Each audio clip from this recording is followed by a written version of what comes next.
Hello viewers, আজ আপনাদের মাঝে আবার একটি নতুন ভিডিও নিয়ে হাজির হয়ে গেলাম।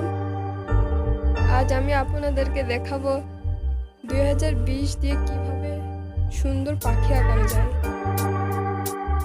ভিডিওটি ভালো লাগলে অবশ্যই একটি লাইক দিবেন, আর আপনি যদি আমার চ্যানেলে নতুন হয়ে থাকেন তাহলে অবশ্যই চ্যানেলটিকে সাবস্ক্রাইব করবেন। ভিডিওটি কেমন হয়েছে তা জানাতে অবশ্যই কমেন্ট বক্সে কমেন্ট করবেন।